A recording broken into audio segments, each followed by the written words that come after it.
This presentation is called The Good, the Bad, the Ugly. And what it does is basically we're going to take a look at some pictures of some good transfer station sites and some bad transfer station sites.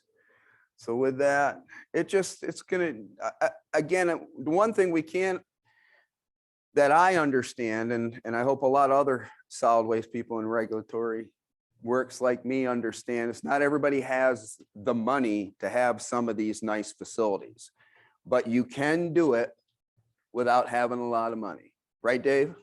No. Right. No, come on. Jeez, I'm crow. Waste storage. So MSW and stored ash residuals have to be in a leak-proof and covered container. Again, that can be many ways, all right? You need contracts for the removal of your MSW. You have to have a place for it to go. So most of you do have your contracts. You have to have a removal schedule. That changes. It could be in the winter, you could go a couple, 2-3 weeks with your MSW, depending on where you are. In the summer, you might go 2 days because them lobsters are smelling pretty bad. So you have to, that's going to change, but you have to have a schedule. Separate storage areas for separate wastes. There's reasons for that. Uncovered storage areas for white goods, tires, construction, demolition debris, that's CDD. They have to be less than 2,500 square feet. Construction, demolition, wood waste storage areas, less than an acre. Tire storage, greater than 625 square feet, requires a 25-foot wide mineral soil fire break. In other words, if you've got your tire pile around it, you need to have a mineral strip, 25 feet. Beyond that, you might require more. What I tell people is if you're going to store tires and you're in a very wooded area, talk to your forest ranger. Okay. Some of these require that out within 100 feet that you've removed dead brush and dead limbs up to a height of 10 feet. So talk to your forest ranger. They want something a little bit more. 2-foot separation between the outside unpaved storage areas, bedrock, seasonal, water table. This one is becoming a problem when people, for the annual report, people aren't reporting it. If I remember correctly, of course, I've been around for a long time. When you cited your transfer station, it was 3 feet. So unless you've removed a foot, you probably still have 2 foot of separation, but we're requiring you to verify that. And then that's getting to be a problem. A lot of people just aren't reporting that on the annual reports. Household trash. You're going to notice a lot of these pictures are old. That's because, again, I've been out of the program for a while and I'm back in dealing with transfer stations. So we will eventually get to some newer pictures. It can be a trailer like this in a little covered area. It can be a building like that. And that's a good one. All right. You're going to see every once in a while that little good, bad, or ugly will pop up. So if you don't know, it'll tell you what's good, what's bad, and what's ugly. This is good. Basically, the trailers down below, people can back in. This one here, hopper trucks can back in, dump into it. A lot of it also depends on what you take. If you get in garbage trucks that got to tip back, you need more room to get the garbage into your hopper. That's a good one. About this one. It's a compactor. It's got a concrete slab underneath it. It's also a good one. They can pick the litter up a little bit. We're not going to get into that. We're just talking about storage right now. This is also acceptable. If you have this one here, this has the transfer station is far from the landfill, but they provide their own transportation of getting it to it. So they use a packer truck. They also have some containers if the packer truck is not there. This facility isn't operating anymore, but the packer truck is an acceptable way to accept your trash at your transfer station to go to the landfill.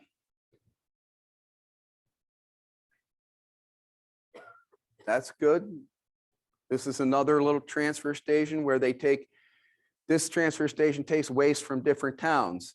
So the town of Blaine, their household trash has to go into there so it can be tracked, and then they can charge the town of Blaine.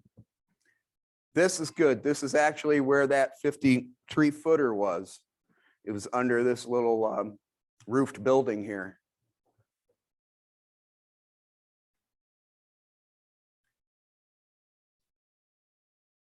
Dave, good, bad? It's bad. It's not covered over. Basically, you're going to get everything in there from bears, raccoons, seagulls.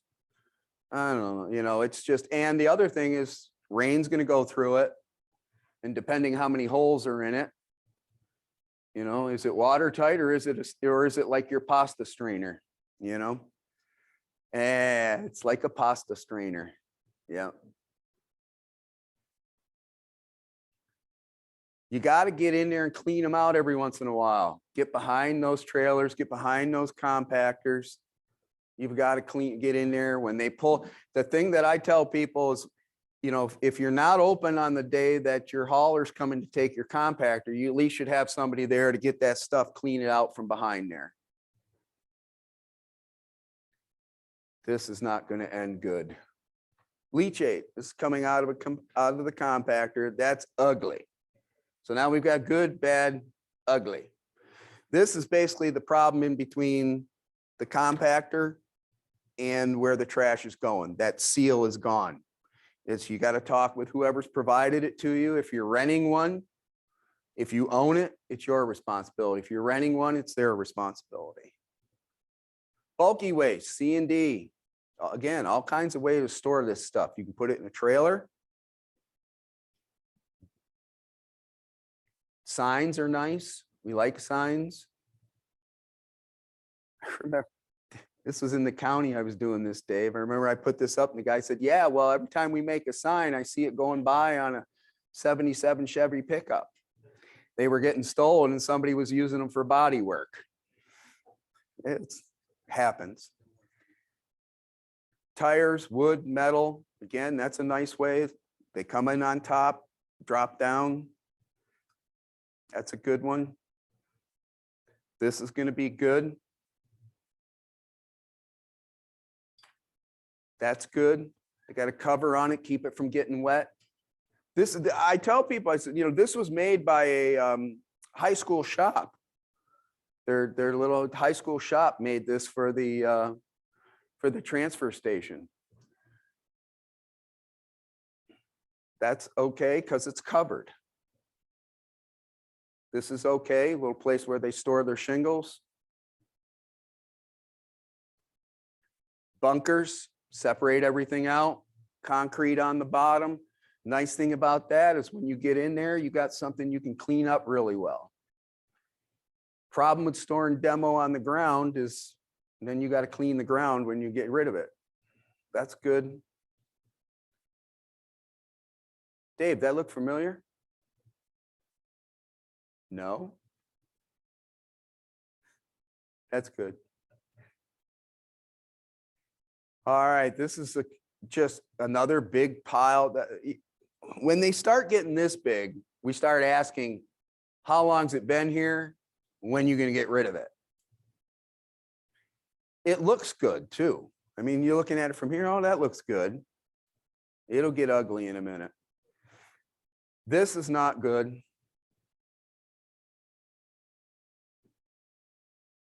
It's that big wood pile that I showed earlier.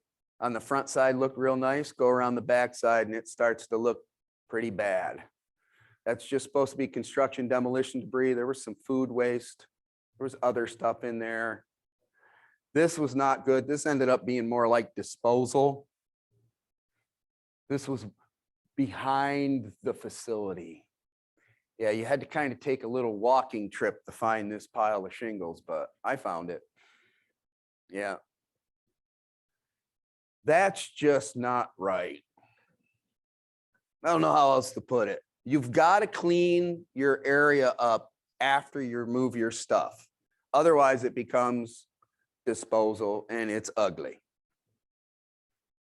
Wood waste. Again, signs, clean wood, nice dumpster, separating it out. A lot of it depends on what you're going to do with your clean wood. If you're going to grind it, it has to meet a certain specification. If it's just going to go to the landfill, it goes to the landfill. Clean wood, again, the signs are great. We like to see them. You guys like to put them up. But again, if I remember correctly, I think it was Doug who said to me, yeah, Lou, signs are great, but people can't read them. Yep. Nice little storage area right here on a asphalt pad back in the corner.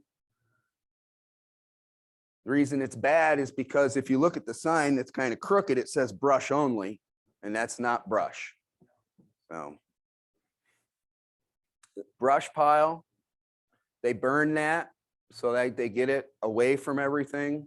I think it's a little big for burning. Again, your forest rangers are going to talk. You need to talk to your forest rangers if you're doing any burning, because they may want you to keep the pile smaller instead of getting big like this one. But it's still, for storage, it's good. It's on a gravel pad. Gee, who's that guy? Who is that guy? That is old. I told you, these slides are old. They haven't changed this since I left, when I left. These are all like 2013. Again, pressure treated, put your scraps in there. That's a good, that may be something just for the day. Some facilities will put a container there where it's away from the actual stockpile area that where they put it, but it just provides an ease of somebody just comes in and they can put their stuff there and get out of the facility. And then later on, the employees will take this and put it back to maybe either a bigger container, or if they have a demo landfill, they'll take it to the demo landfill. Wood chips. You don't want your heaters in with your wood chips. You want this stuff separated out.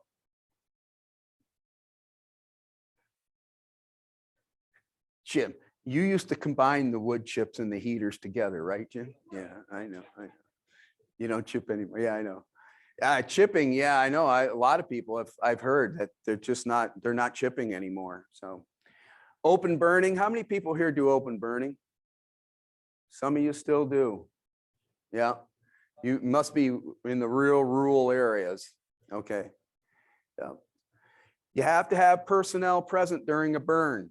Now, this can either be your employees or the fire department, one or the other.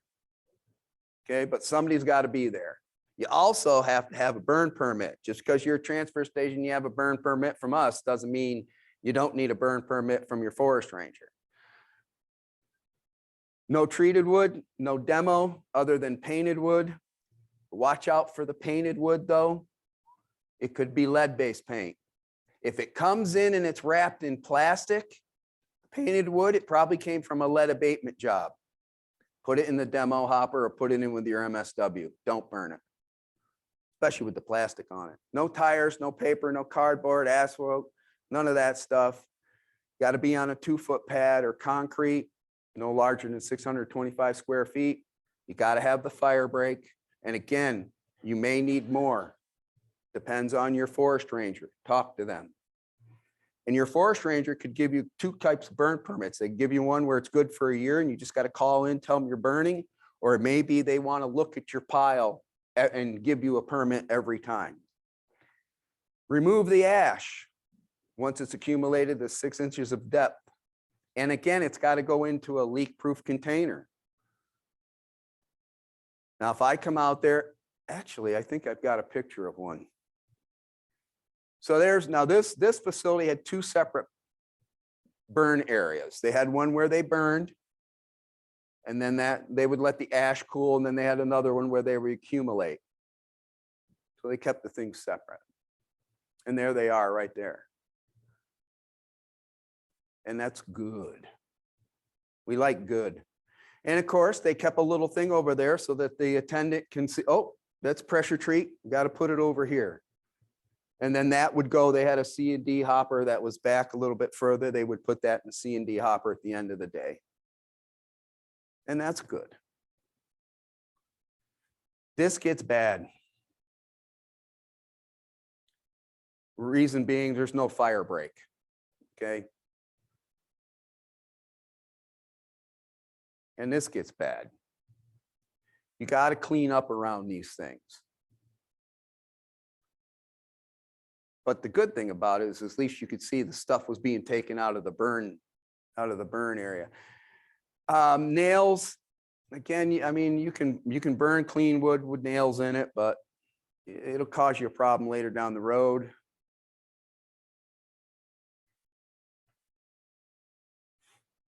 This, if you're looking at it from far away, oh, that looks really good. Well, we look under piles. So what do you see? Oh, a little blue styrofoam board there and a couple other things in there. And it looked like particle board. Oh yeah, you can't burn particle board, plywood, zip board, Advantech, all those wonderful glued together products. What's the other one? This stuff. Can't remember what they call that. Formica, what do they call it? Yeah, it's chipboard with crap on it. Yeah. Crap board. There we go. It's not real wood. Yeah. Can't burn it if it's got this stuff on it. This is nice in a sense because of its kind of isolated and everything like that. But what makes it bad is the puddle of water. You don't want a bowl in any of your storage areas. You want them flat or a little bit mounded. The idea is to make the rainwater run out of them, but not too far out of them because it could get you in trouble. Oh yeah, that's just way out of hand. This is one where you look at it from afar and you go, oh, it just looks like a bunch of clean wood, a bunch of wood waste. Yeah, no, that's just way out of hand. Oh, gosh. Yeah. Did you burn a couch? No. Did you burn a mattress? No. Well, what's that? Oh, yeah. Don't be burning couches and mattresses and chairs and tires, automobiles. This is again, that one big pile again looks good, but when we start looking, look what's in there: food waste, pressure treated lumber, a yard sale sign. Yeah, that just gets ugly and it gets worse. OSB, plastic, batteries. Yeah, that's just ugly. You don't want that stuff in your burn pile, especially batteries. Anybody ever see a battery explode in a fire? Oh man, those things, they fly pretty good. Sheetrock in a burn pile. No, ugly. It's got paper on it. I love my guys from the county. They're always thinking. OSB, what's that? Oh, that's a rubber track with some metal. That'll get the fire. That gets the fire going really good, according to my Aroostook County guys. But you can't do that. That's ugly. It gets even uglier. Yeah. Shingles, OSB. Yeah.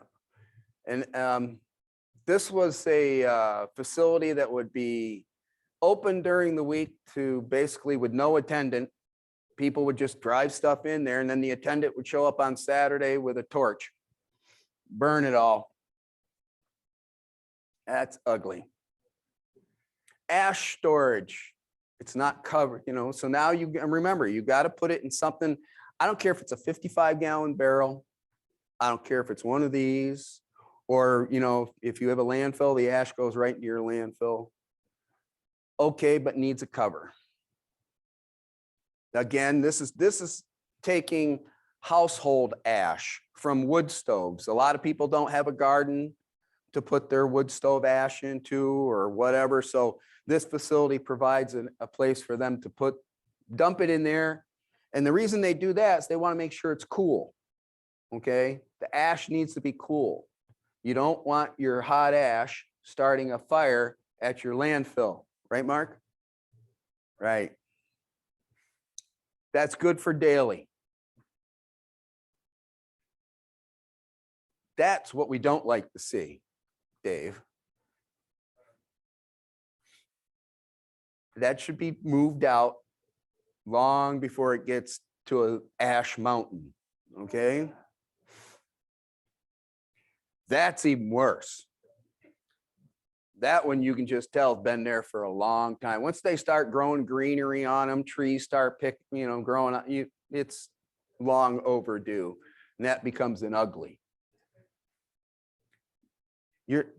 What's that? Yeah, compost, you give it long enough. You're not supposed to push your ash to use as fill to expand your pad areas. This is another ugly, very ugly. They had to clean that all up. And it costs. Yeah, taking care of it when it's small and just ash is cost effective compared to trying to do this, clean this up. Waste oil, gasoline, antifreeze, double wall, secondary containment. You got to be able to inspect it for leaks. The tank that you store in cannot be located near sewers, floor drains, stormwater catch basins. You want to label it, whatever's in there, used oil, gasoline, antifreeze, must be locked. So nobody else can dump in it except for the intendant. Rigid piping and a rigidly attached funnel for inside tanks, excuse me. Notify public safety within 2 hours of a leak. If it's during the day, you can call your local DEP office. There is a 1-800 number that you can report spills to. After hours, you can call 911.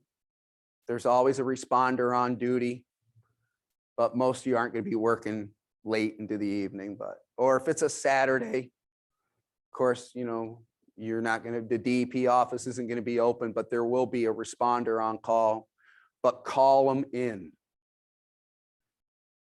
Then it has to be removed by a department licensed waste oil transporter. Okay, now in many cases, Dave.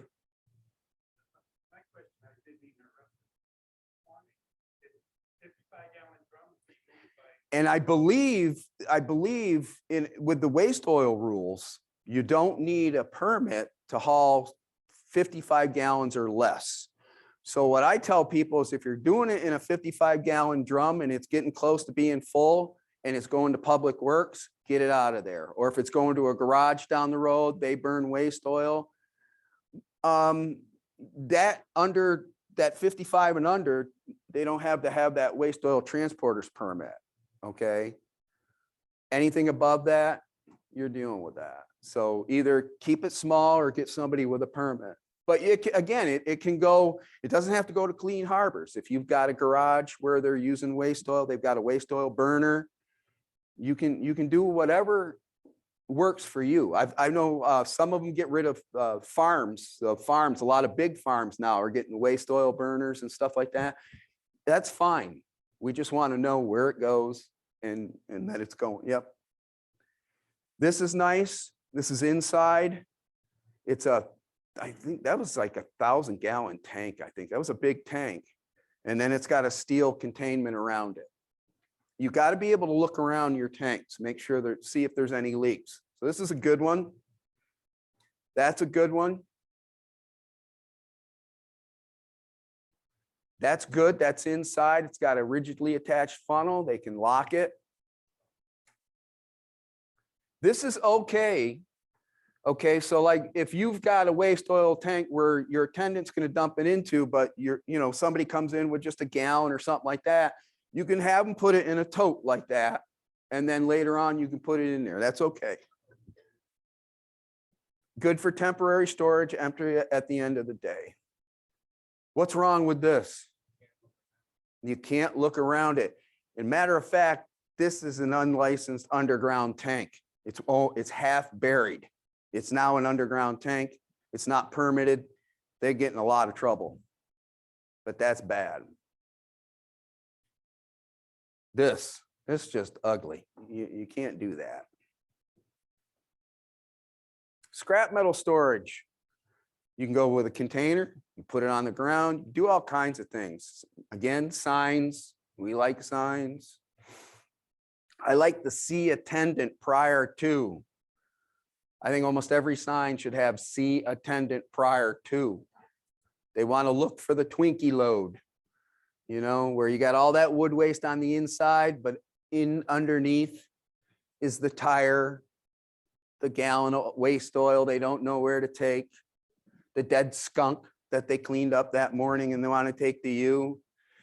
Outdoor storage, you don't have to have asphalt, you don't have to have concrete.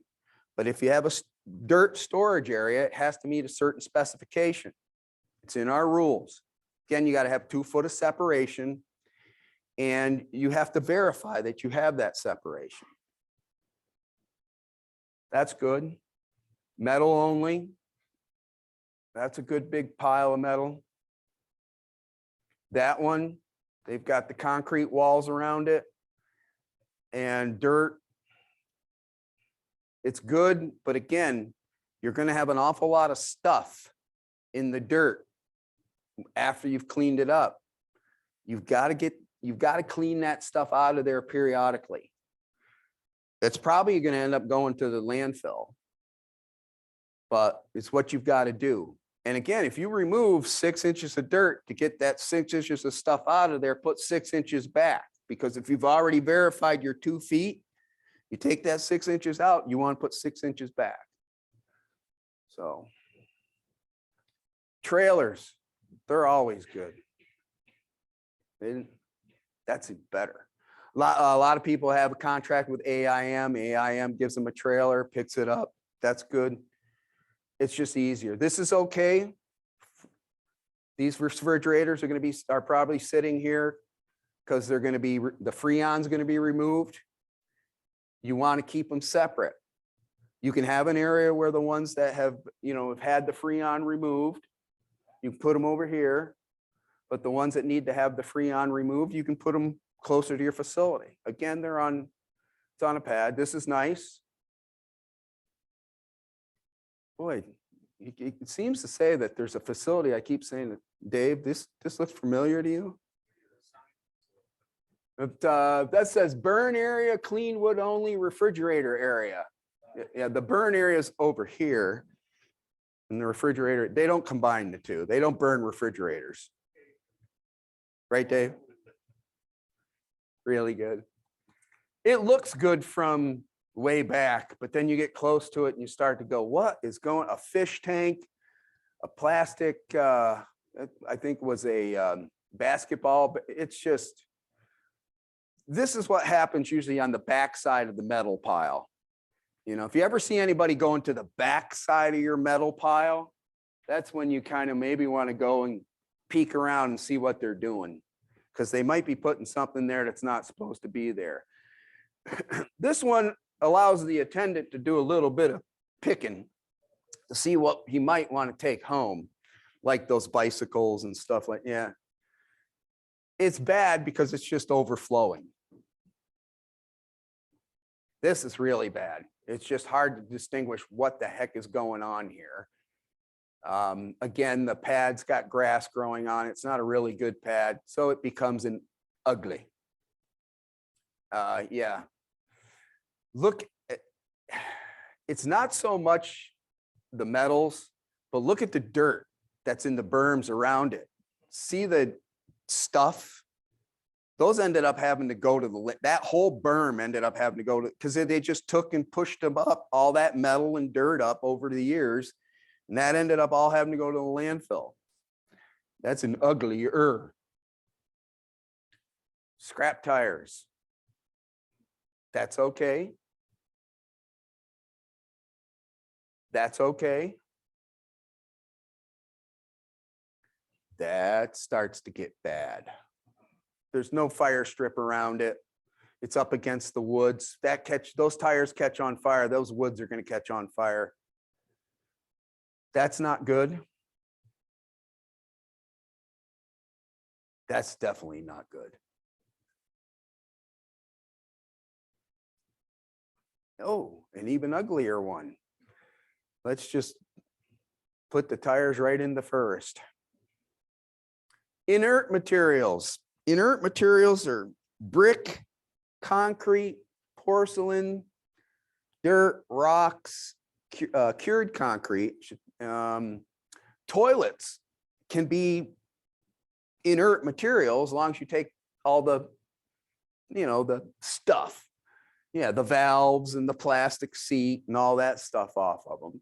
But you can use it as fill once you crush it up and everything like that. If you need to expand your burn area or something, talk to us and we'll let you. But that's okay. Except for, again, I mean, take the toilet seats off and the valves out of them.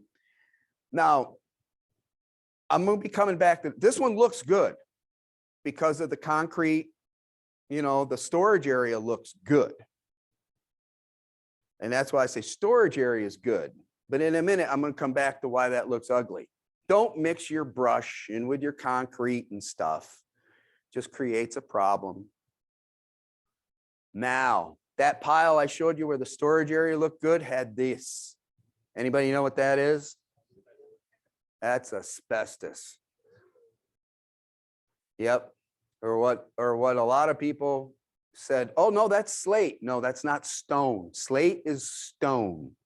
That's asbestos. That's transite asbestos siding.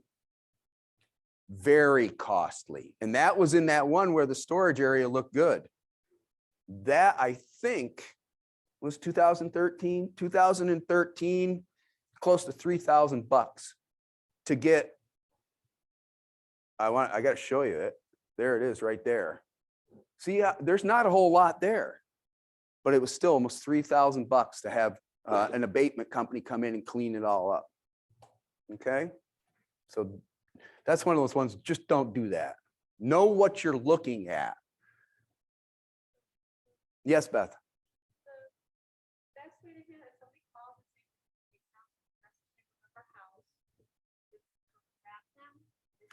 Well, it's interesting. Yeah, a homeowner can remove asbestos siding from their own house. They have to do it in accordance with the rule, which is a lot of times they don't. But yes, if you have a construction and demolition debris landfill that can take non-friable asbestos, the asbestos material should come in double wrapped in 6 mil plastic. They can do that. Most homeowners will just, especially that siding, it gets really heavy. So you get maybe a stack like that, double wrapped. But yeah, it has to be, they can bring it to you. It just has to be double wrapped in 6 mil plastic. And then when it goes into landfill, what they want to do, and I know Best Facility has a construction demolition debris landfill. So what you want to do is they need to dig a hole.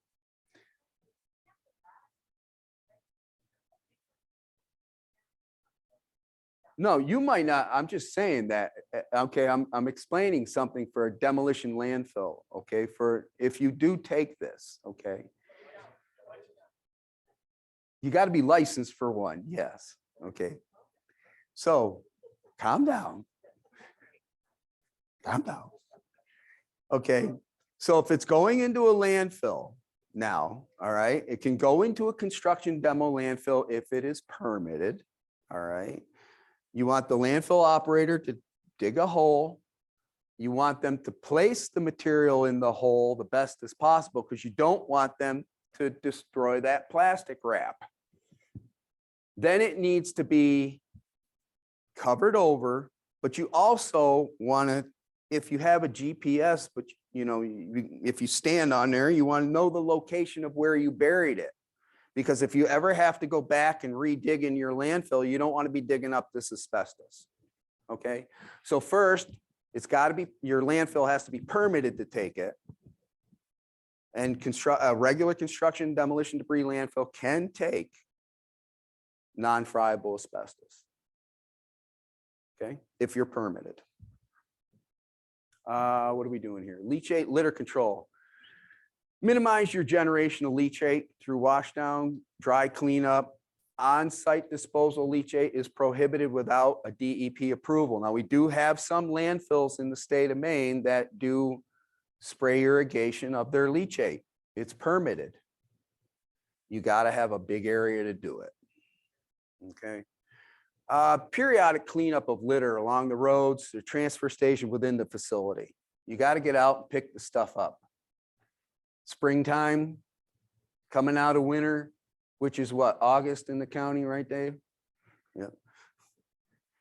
Yeah, that's why, again, I don't hassle. Mark knows that. I don't bother. I never bothered the big landfills up in the county and, about litter until at least June or July, because it just, first off, the snow stays till June or July. Second off, it's pretty darn windy up that place. Now this looks good. Then you get a little bit closer. Looks good from there. There's the leachate. Can't have that stuff running out. That can create a violation. And the violation is usually unlicensed discharge, especially if it goes to a stream, a swamp, a culvert that leads to a water body. Yeah. That's really just ugly.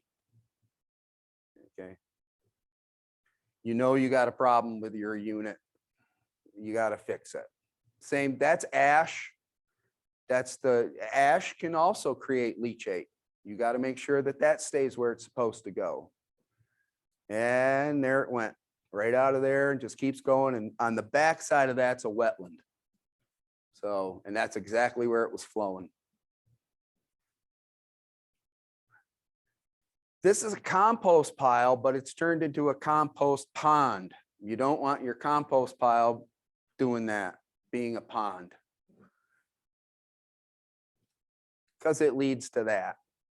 And that's if it's going to a wetland, stream, or anything that runs towards a surface body of water, that's an unlicensed discharge and it'll get you in trouble. So that's an ugly. This is a nice setup facility, MSW hopper, compactors over there. C&D is the one that's covered. Tires are over in the little sand pit on the other side. It's a good rural facility. A little bit of litter. You want to pick your litter up. Yeah, this just got out of control. That all ends up having to go to a landfill. It's just they again would get rid of the big stuff and whatever. A lot of times what happens with these is this is the commingled stuff in the metal pile. The guy comes in, he cherry picks the metal that he wants and he leaves it behind the crap. Well, you can't let it accumulate. You got to get rid of it every once in a while. It's an ugly. Waste exclusion. No hazardous waste. Know what your hazardous wastes are. You can't take them unless you're approved, and then only waste specifically approved. So things that would fall into that category would be things like waste oil, antifreeze, those types of things, special hazardous waste exclusion plan. If you don't have one, we have a template in chapter 400 for you to follow. Steel, however. Batteries. That's good. They're separated out. That's not good. That shouldn't just be sitting right there.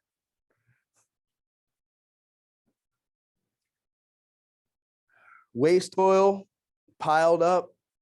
No, that's bad. You cannot treat your own hazardous waste. In other words, you can't take that Coleman can that was in the pictures before that and dump it into your wood chips that you would put to your burn pile and then set on fire. No, you can't do that, okay?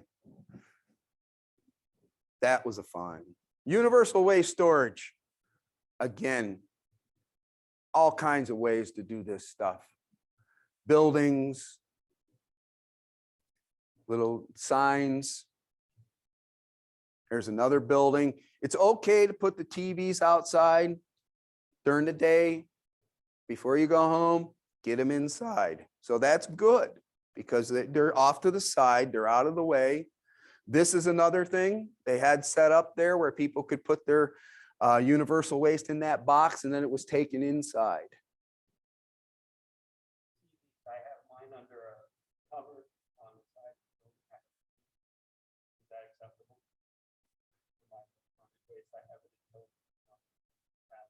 Oh, I was going to ask Megan. They're in totes, did you say? Yeah, or on pallets? Yeah, on pallets and totes. Are they getting wet? No, they're covered. They haven't leaked. Are they able to get knocked down or anything like that? No? I'd have to take a look at it, but it would probably pass. Yeah. You know, the main thing with universal waste is that the one thing that they like, no matter how it's stored, is you want to be able to air out. If it's in a building or in there's a couple other pictures, but that's good. So say it's in a building like this, okay? You don't know if a raccoon got in that building in the night from a hole in the backside or something, got in there and knocked over a bunch of light bulbs or something. So before you go in your building, what you want to do is let it air out. Some of them, a long time ago, Waste Management Agency or somebody made a bunch of them that, you know, they had fans and stuff, but, you know, they would go out to these rural areas that didn't have electricity. And so the fan didn't work, but it was like, okay, the fan doesn't work, just open the door and let it air out for about 5 minutes and then go in. Some of them have fans, some of them have lights, but that's a good one just to put your stuff inside. This is a trailer. They put them in the trailer. It's okay as long as it's, you know, the things are stockpiled very well in there, and they are. In the back, you can see the light bulbs, the TVs are on the side. This is an indoor, this is high tech. City of Presque Isle, Dave. Yeah. They had a, main thing here is the asbestos floor tile. Yeah, but it's good. Have a kit, cleanup kit. You can have a mercury cleanup kit is what that is. Mercury spill kit. You can make your own or you can buy them. Somewhere we do have instructions on how to make your own. Labels on the boxes, tape them with the clear tape, not duct tape. Okay. How many of you use the Veolia or whatever they are? Yeah, that's a really good, that's a good one to use. They provide you with the boxes. And again, if you want more information on them, talk to somebody who uses it. They're going to tell you they really like it. That's good. That's good. Again, it's got the little universal waste sticker on there that tells you, you want to know when you put the first bulb in there. I think it's a year. This is good. That gets to be ugly. And the reason is they're just, you know, you can see it. They're standing up. You go to walk in there, you knock one of them over. That's just bad. That's not good either. And this is where they start to get ugly. There's a battery down in with the scrap metal. Those batteries can cause more problems at a landfill than you can shake a stick at. Those lithium batteries get buried, they heat up, and they cause fires. Yeah. Now, again, you can store your TVs outside, but, you know, if you're going to get 2 feet of snow, get them where they need to go. This kind of looks okay until you get closer to the trailer and you can see that the vegetation is growing up through the holes in the floor in the rusted out trailer. That's just no. Yep. That's a C&D pile. And again, it's on the back side. So probably the mattresses were hiding the computer monitors. So they put the mattress up and then snuck the computer monitors underneath and drove away. Yeah, and this is, yeah, don't try compacting your monitors. Yeah. Recyclable storage. This just has a separate window for every recyclable. These are good. They're all over the county. And wow, we're at the end. Questions? Dave? Leaded glass? Yeah, you know, leaded glass, we didn't like shipping out.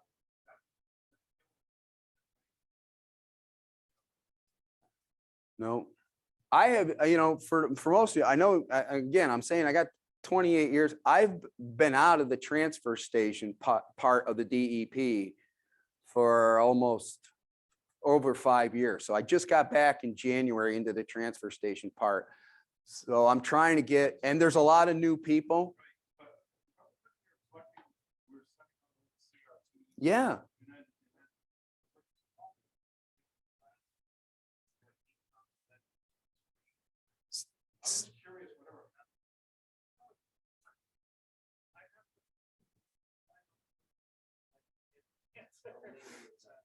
Yeah.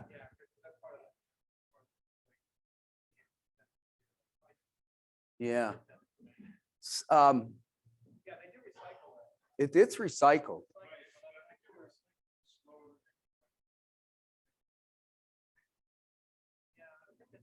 There were a couple facilities that had some storage problems. Yes. Yes. Yeah.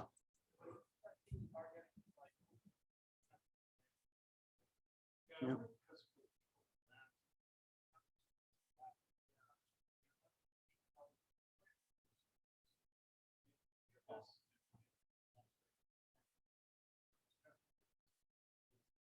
It gets turned into, no, never mind. I'm being recorded. Yeah, so no, Brian can get me that and I'll get it to you. The main thing that we try to really emphasize in these is if you ever have a question, call your DEP rep, whoever deals with your transfer station, call them first. Because sometimes if you call them later, it ends up as an enforcement. If you call us first, we can save you a lot of money and hassle. Because again, I mean, I've been around for a long time. I've seen all kinds of things. I can usually help you do something a lot cheaper or less expensive, let's say, than having to do it an expensive way. But that's what we're here for. We provide a lot of free technical assistance. Yes, Mark. Burning plywood, waferboard, chipboard. There's some ambiguity, but I've talked about this in the past. Are we allowed to burn it or not? We actually have asked for an official decision from the department years ago and have never received one. So we think now that the official position of the department is Cannot burn it. not burn it. Yep. It's actually, it's the Air Bureau. It was the Air Bureau that was supposed to Yeah. be the commission, but I've never. Yeah, I'll get it. We'll get it for you. Vera, could you take note of that? Thank you. Well, I wanted her to hear that. Yeah, it was, the thing is again, until they started making that zip board, I really didn't have much of a problem with just particle board because I mean, it gets that fire going really well. And that's, you want a good burn, but then Air Bureau, I mean, because I remember having that conversation with you and I had it and then, oh my God, Air Bureau jumped down my throat and said, no. And I said, well, where is it? Put it in writing because you talk about pressure treat, you talk about other things, but no, the official has come down, no particle board, no, nothing. Yes, ma'am.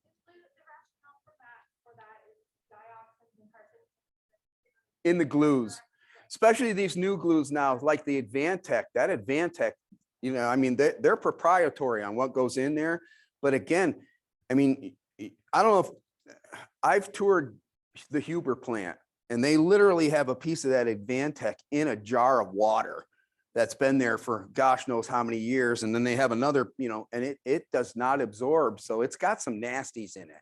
And that's why now, because they've come a long way with these new glues and stuff that they're using and especially, and the zip board has a coating on it now. So that's why they pretty much just said no.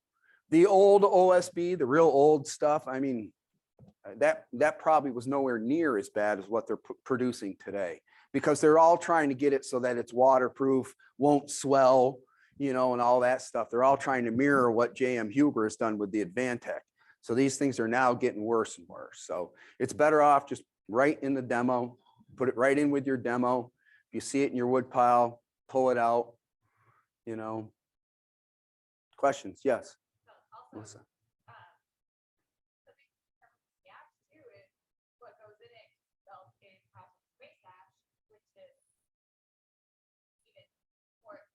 Yeah, we used to well, in the bigger program, we'd had a thing to tell you how much it was to get rid of ash. I'm gonna mark ash to your landfill, just how much? Okay, so 100 a ton. Now that's for clean ash. All right. Just think if it was hazardous ash, kind of maybe double or triple that number, maybe. It's really expensive. So if you're burning clean wood, now the way this goes for ash, if you're burning clean wood, you want to at least test it once to show the landfill. If you've never, like, say you're just getting into burning, you want to, okay, we're going to burn. So what you do is you burn your pile, you get an ash test, because the landfill is going to require, they want to see that.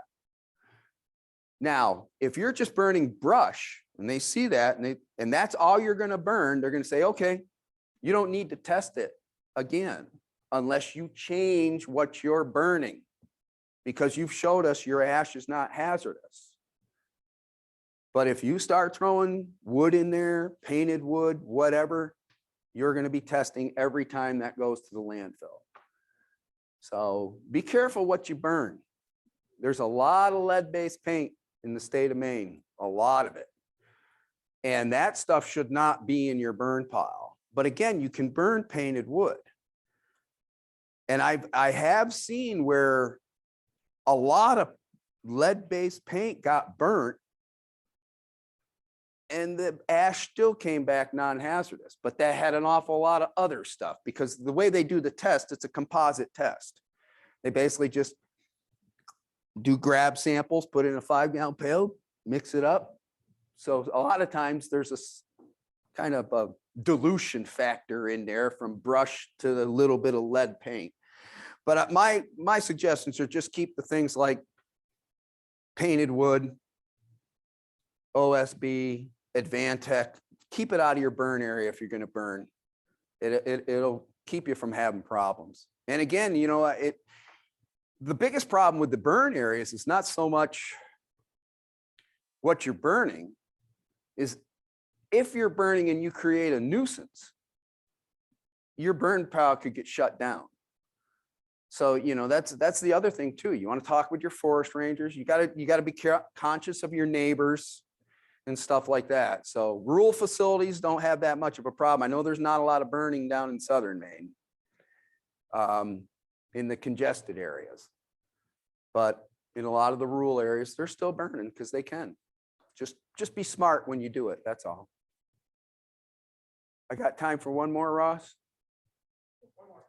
I just want to know, is there an inspection process for? Oh yeah. Which transfer station are you with?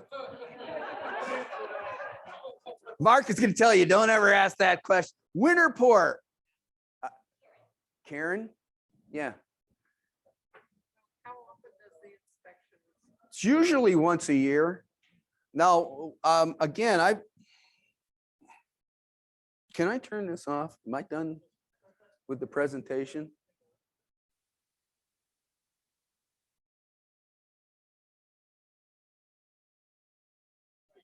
Hello, everybody. If I could have your attention just for a second. So thanks so much for joining us today at the Maine Resource Recovery Association Summit. It's nice to see a lot of familiar faces. And I guess it would go without saying that it wouldn't be an MRRA conference if you didn't hear something from me at this point. So most of you know I'm Shelby Wright, and I am the lead organizer of Maine Recycles Week.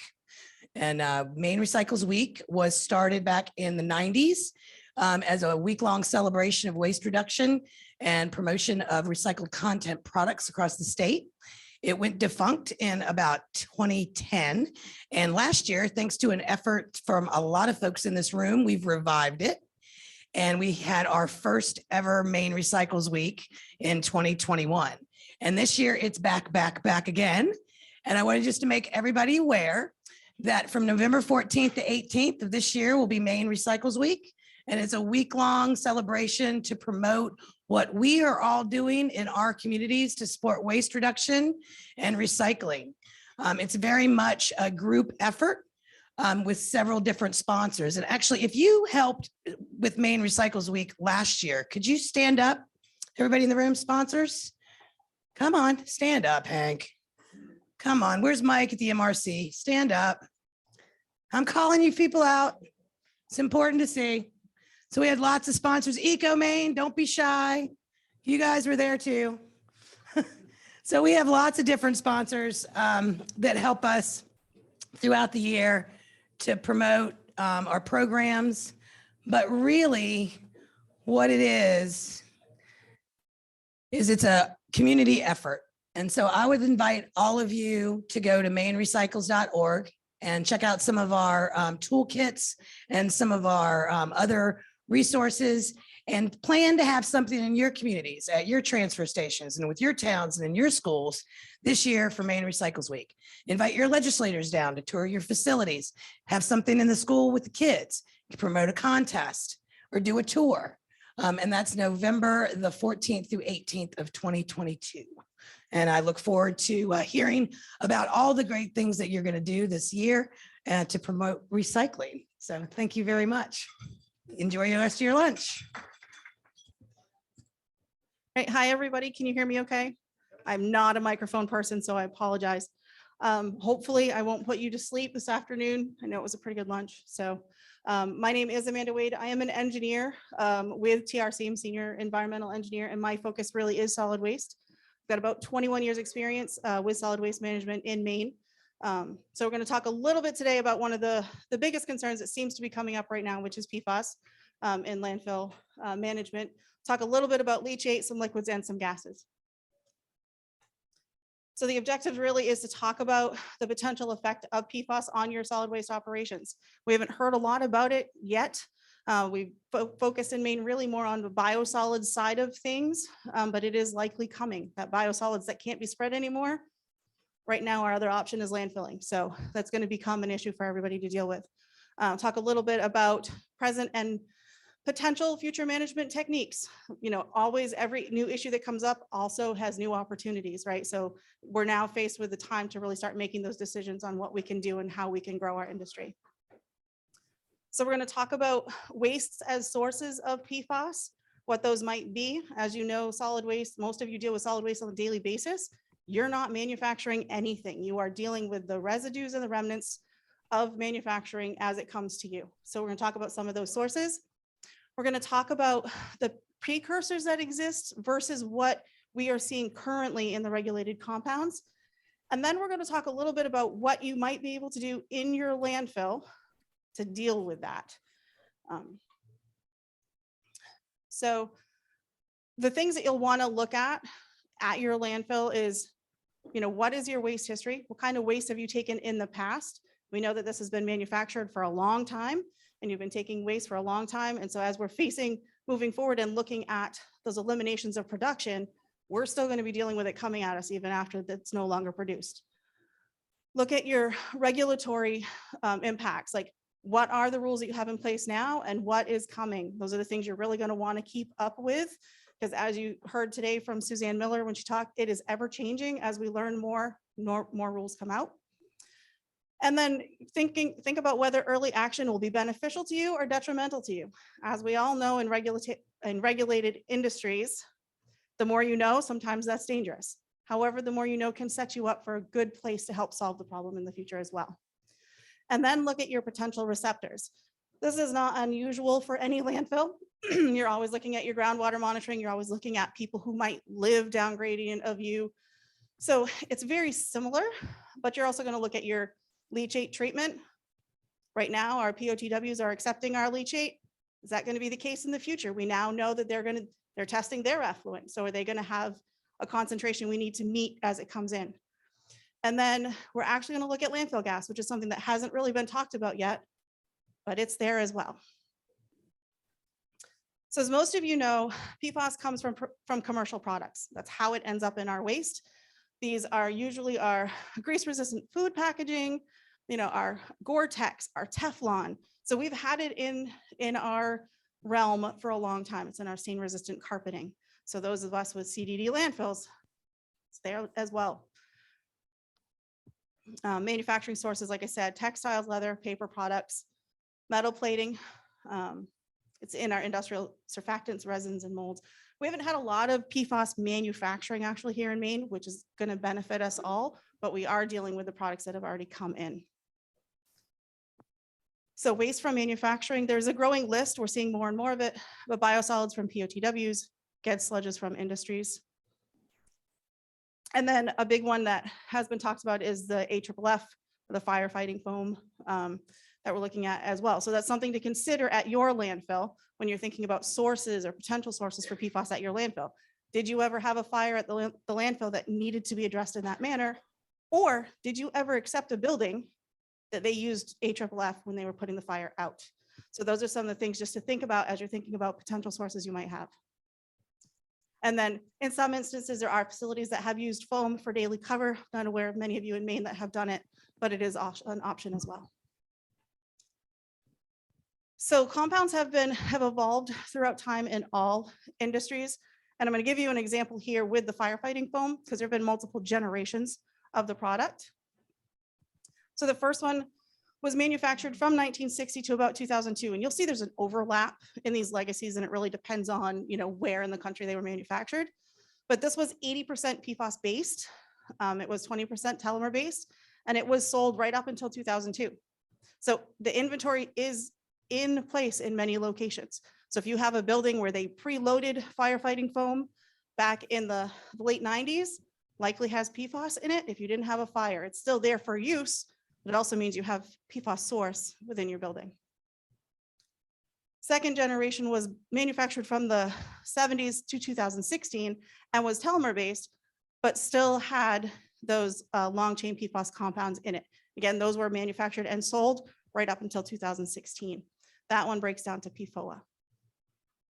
There's a newer product here, which is a shorter chain fluorotelomere.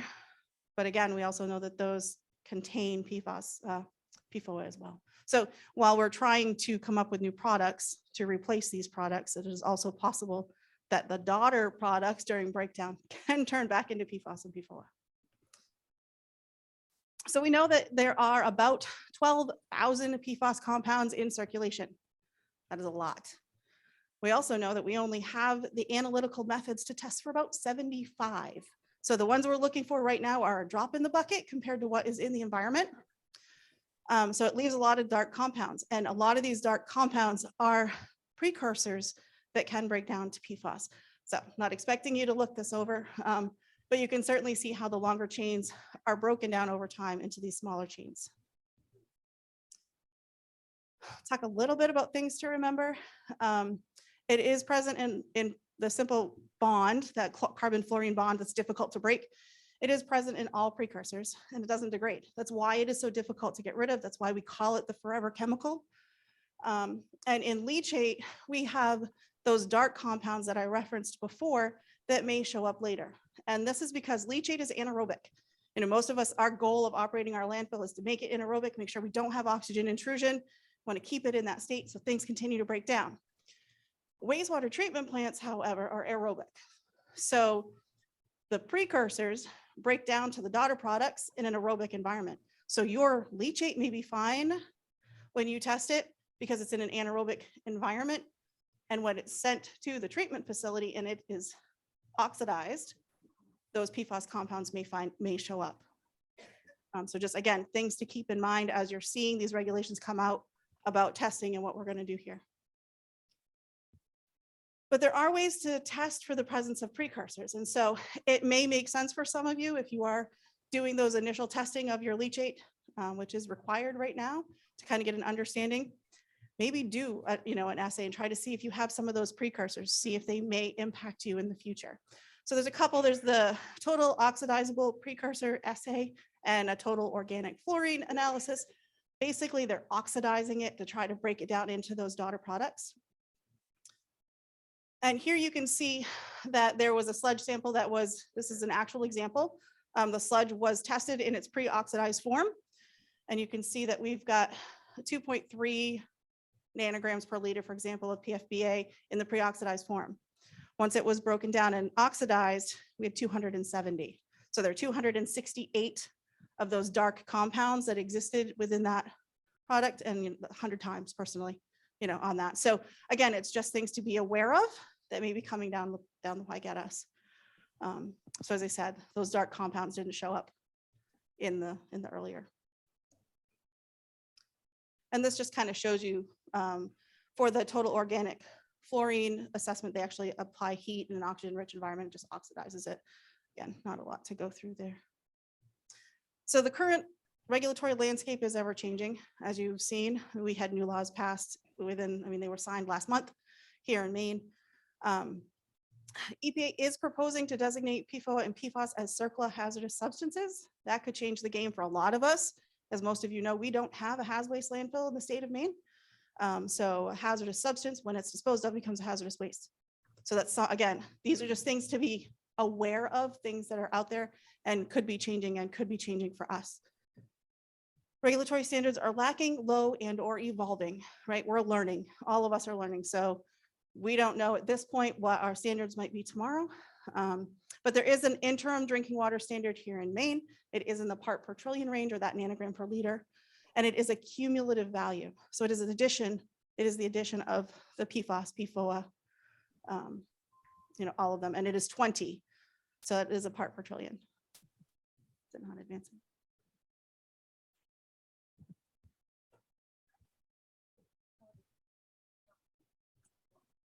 Oh, gotcha. Thank you.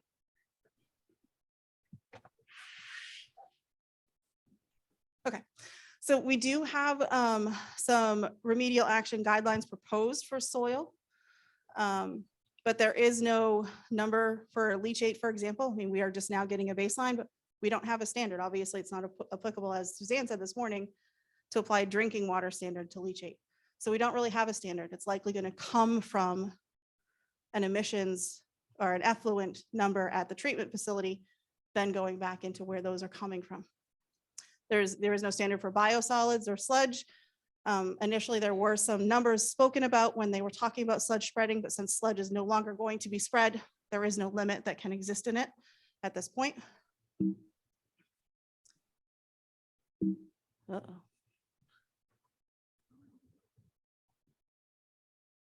right, it won't advance now. Yeah, we're okay. No.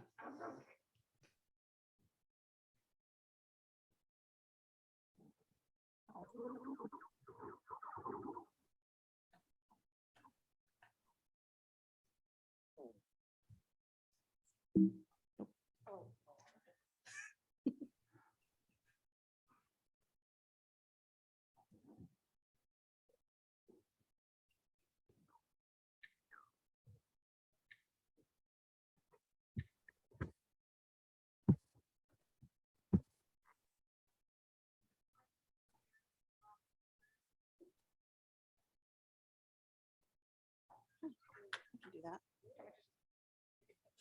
No, I can do it. Thank you. Okay, so this is the potential liabilities for your landfill. The liabilities for any landfill, any contaminant from any landfill are pretty much the same, right? So coming out of your landfill, you're gonna have landfill gas that might go into the air. You're gonna have leachate that is hopefully being collected and taken off for treatment.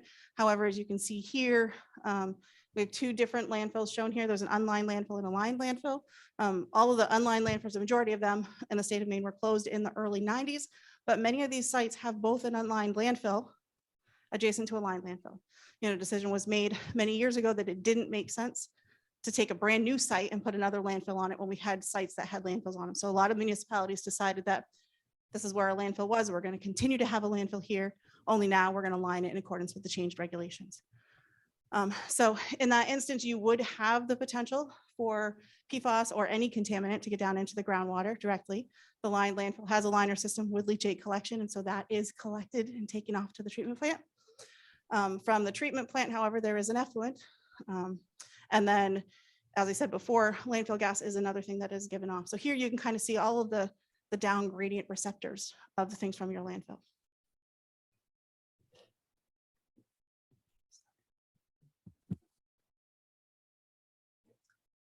So the modern landfills, as I said, have liner systems, whereas the old ones did not. We are still in the midst of PFAS research.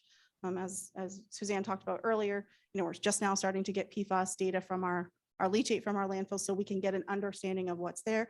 Again, the landfills did not produce the PFAS. The landfills were the receivers of the waste that had PFAS in it. We're going to talk a little bit about the chemical properties. What regulatory criteria do exist? Again, there's not a lot yet for landfills. Some of the current technologies and where we can have some innovation. Where are our opportunities for the future? So current practice for leachate management, we discharge to publicly owned treatment works. It's kind of a given for most of us. In some instances, you can recirculate your leachate in the landfill. There are a lot of additional engineering practices that have to go into that, but it is a possibility. And it could be one of those things we look to in the future as we look at PFAS management within landfills. It was not historically tested for PFAS within our landfills, but we're doing that now. So we'll have 5 rounds. The first one started in October of last year to get the fall round. And then we have 2 more years at twice a year in the spring and in the fall. There is some research that showed that 18 landfills historically sampled in the US, more than 50% had 50% of those samples showed quantifiable PFAS. And those concentrations can vary. It can be very low levels to very high levels. Again, it's going to depend on what wastes you took in, what your climate is. Do you produce a lot of leachate? In very arid climates, if you're not producing a lot of leachate, you're not likely to see it. The age of the waste, and then how stable your waste mass is.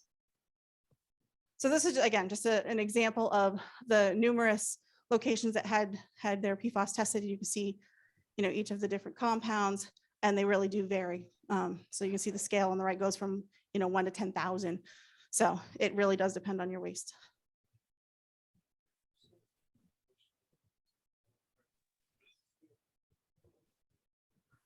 No, currently they haven't really shown anything that separates that. And that's one of the things that I think is worth testing. And I'll talk about it a little bit later here. Knowing and characterizing your landfills, if you have a landfill where you had multiple waste streams that were brought in over different periods of time, and that this one had more CDD in it, for example, or this one had sludge in it, if you can get independent samples, that may help you in the future to determine what treatment you need and whether you continue to isolate those areas, because you may find that one area, your PFAS levels are quite low, would meet a standard if we had one for treatment, where another area might have to come up with something else. So that's that data gathering stage we're all still in, trying to figure out where this is coming from. And then, as I say, regulatory standards are ever changing. We are seeing these transformation of precursors. And we have laboratory limitations. Like I said, we can only test it this time for less than 75 of these compounds, and we know there's over 12,000.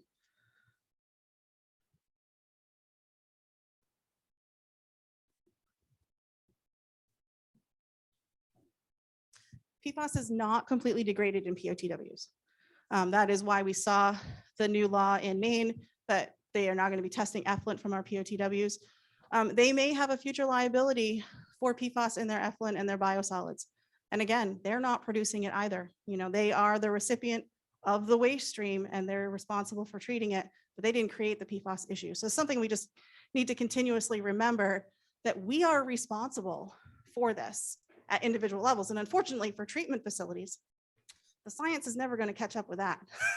Like, they're dealing with our waste that is, you can't turn that off. It's the one waste stream that reduce, reuse, recycle isn't going to help, because each one of us produces that every day. So we just have to keep that in mind as we're looking for our way forward. But will those POTWs continue to treat your leachate? If they're given a standard to meet of their effluent and your leachate number exceeds that, and they have to try to figure out do I do a pretreatment? Do I do whatever? They may turn around to your landfill and say, we just can't take it. We're not going to meet our effluent requirements if we accept your leachate. So just things, again, to keep in mind. Good characterization of your leachate makes you aware of where you might have to go in the future. Oh, yes, publicly owned treatment works. So, yep. Sorry. So operational practices within a landfill. Those of you that have a landfill, these are not new, right? Leachate minimization is key. If we're going to try to reduce the amount of PFAS we send off in our leachate, reduce the amount of leachate you create. So isolation of your PFAS containing materials. Again, those large volume of industrial waste, we know contain them. So sludges, we saw that in the data that Maine published, that our paper mill sludges, or leachate from our paper mill sludge landfills had higher levels of PFAS. We know that historically the coatings they used in those papers had PFAS in it. So again, understanding where you might have put them in your landfill, isolating them if you can. Sludges are difficult to dispose of. They are a weaker waste stream, which means you do generally have to bulk them to be able to place them well. Divert runoff between operating areas. For those of you who aren't familiar with landfills, this is a cover system on a landfill. It is a geosynthetic cover. You can see it weighted down. You can see that berm that runs kind of halfway through there. That's put in there to help keep water on each side of that. That's key if you have open waste on one side where you're creating leachate and treating it, and clean waste on the other side that you can divert as stormwater. It never hits the waste, it's clean, you can send it off, you don't have to pay for treatment. So you want to make sure you implement these berms and things throughout your design. And then early placement of intermediate and final cover. It's always been a regulation that you have intermediate cover after, I believe it's 6 months of being at an elevation, and close your landfill as soon as possible. It's even more important now than ever. That closure prohibits or prevents leachate production. Get the stormwater out, get your snow melt out early. And so early placement of that will help you. And then if possible, if you're looking to build new cells, try to isolate your leachate collection systems if you can. If you can isolate your system so you can treat it separately, test it separately, that may be beneficial for you in the future. And then consider drainage from condensate. So in this case, condensate is from landfill gas. Landfill gas does have water in it. So as it cools down, you get that condensed water and will drop off. That condensed water tends to have higher levels of contaminants just because it's a straight stream. So also you might want to look at that separately.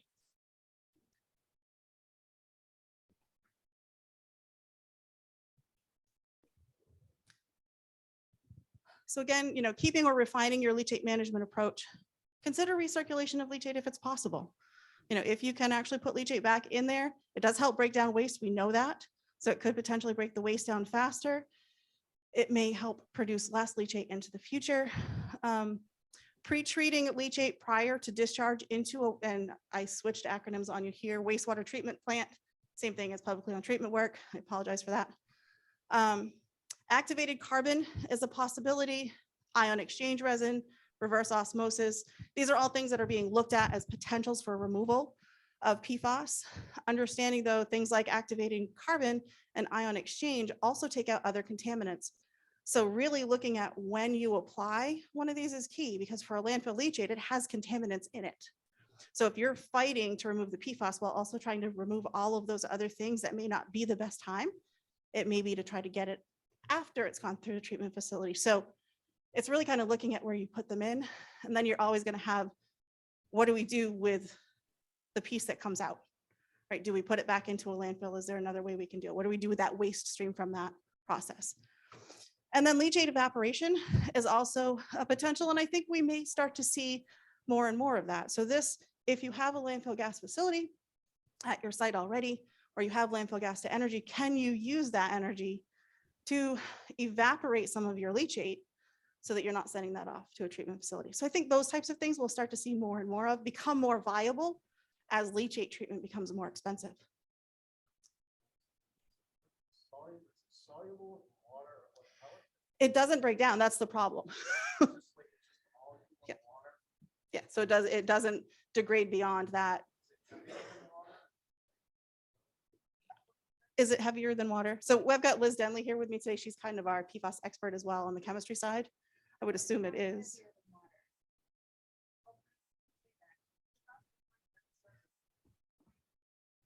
Right, so it's a surfactant.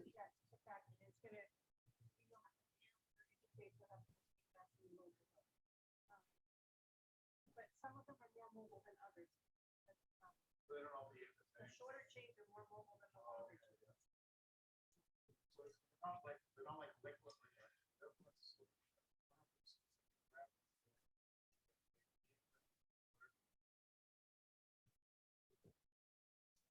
Not a specific gravity thing. Better molecular level.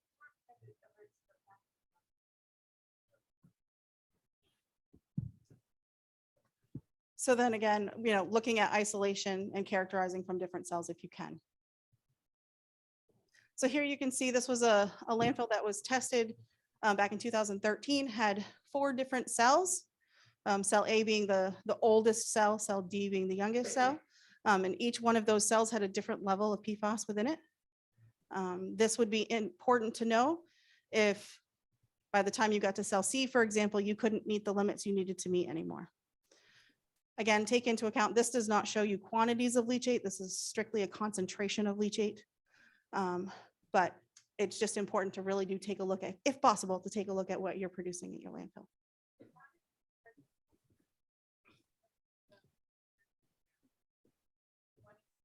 No, no. I can't remember off the top of my head. Though.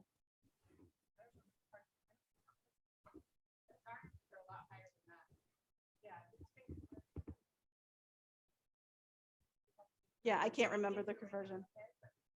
Yeah, we'll do the conversion for you.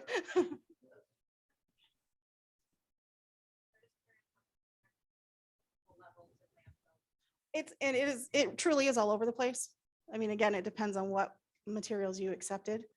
So that range that I showed before, where it could be anywhere from 10 to 10,000. So it really is all over the place. I wouldn't say there's one typical standard. It really depends on what materials you took in.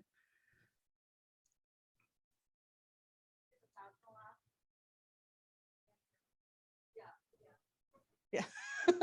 Yeah. Yeah. Again, we don't have a standard, right? So while it looks like a lot, a nanogram per liter is a part in the part per trillion range, correct? So if you think about it in that regards, part per trillion is small. For PFAS, though, we consider that to be a lot. So it's really, we don't have standards. So yeah. Yeah. Which one of those, 40 numbers? That was your combined for the 6. Yeah. So the drinking water standard is 20. So if you want to compare 1,000 to the 20 for a drinking water standard, again, we're not going to call leachate drinking water, but right now that's the only standard we have. So, yeah, no, that's not out of the scope of, like I said, it can go up to 10,000. So that's not out of the scope of typical numbers.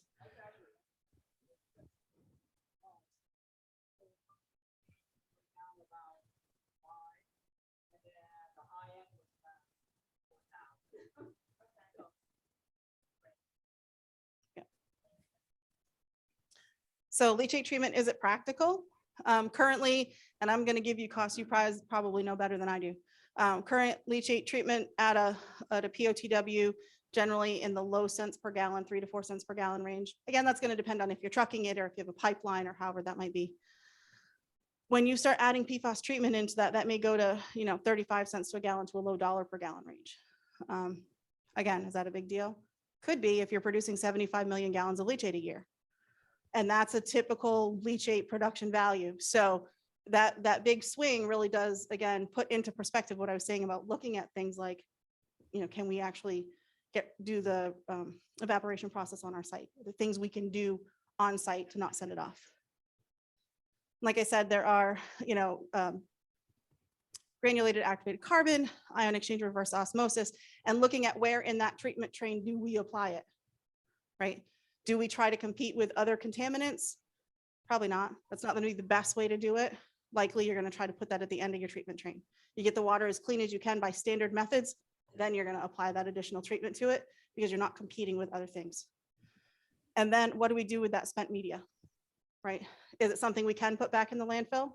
Likely right now, that's what we're going to look at. But are there other disposal methods for that down the road? Again, that's where innovation can come in.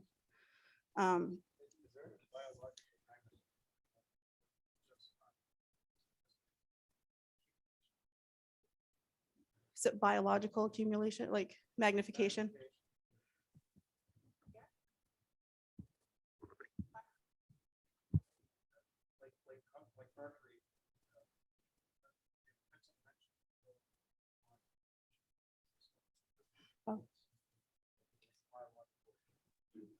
Well, I would think it would, I mean, if you, I think along those same lines, it'd be similar, right? So if you're a small fish eating a small fish, it's gonna be lesser than the big fish eating all of those accumulated small fish, because it doesn't break down. Again, it's a forever chemical. So once it's in your system, it's there. Sure. Right. Yeah. Yeah. So there are some additional treatment methods out there that they're looking at. Cold plasma is one of them. Supercritical water oxidation is another. And this one is actually, I find very interesting. It is a surfactant, right? So they blow air into it to get it to bubble up on the top and they scrape it off. Acts like a soap. So there are things that they're looking at to try to come up with new technologies, and that's one of them that they're looking at now.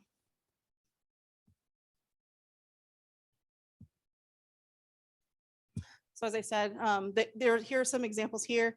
ECT2 is a granulated activated carbon method. They use it a lot for airport de-icing. Those do have PFAS in them, and high strength organic wastes. Again, that potentially could have options for landfills. Reverse osmosis, ROChem. They have an existing leachate treatment system shown to be effective for PFAS. But it does have high reject quantities. So you have to look at your ultimate disposal.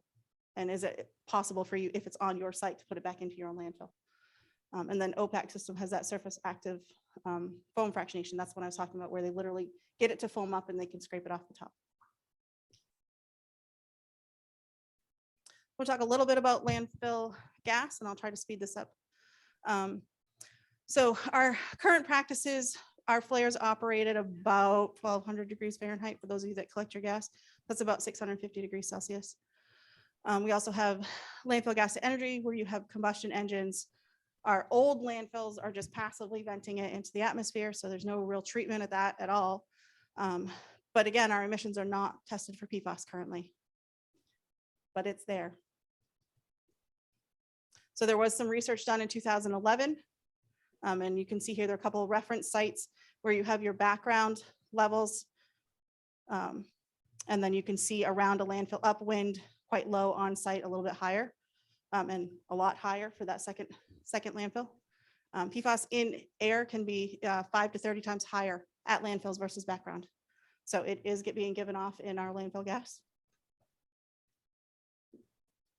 But the state of the research lag behind other media. We're not looking at it yet. It's really what it comes down to. We are very focused, as you've seen, on what's going into the ground and how it affects our water, how it affects our animals. But we haven't really gotten into the air. Again, testing for this stuff is, we're following the labs right now. Labs are now able to test for it. We start testing for it. Commercial lab methods are not available for gases yet. But there are transformation of those in emissions. And this example here, so Cape Fear, Chemours is actually manufactured PFAS, right? So it's a bigger deal than a landfill, but they actually did manufacture PFAS, and it was in their air emissions. They found it 18 miles away in the groundwater due to deposition from their air emissions. So it does travel, it travels, and it can travel far in the air. So again, just something to be aware of if you have a landfill that collects its gas and you're treating its gas. And PFAS destruction needs a temperature greater than 1100 degrees C. That is not your typical flare, and it needs to burn for a long time. So we're not destroying it at our landfills. Yep. Yep.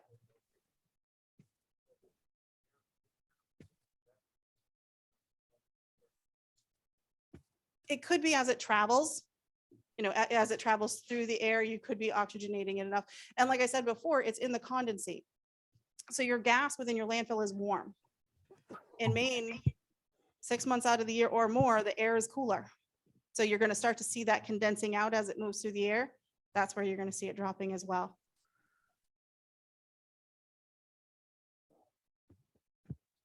So really, in this case, we're going to be tracking the research and the findings as the science evolves. It's going to be continuously evolving.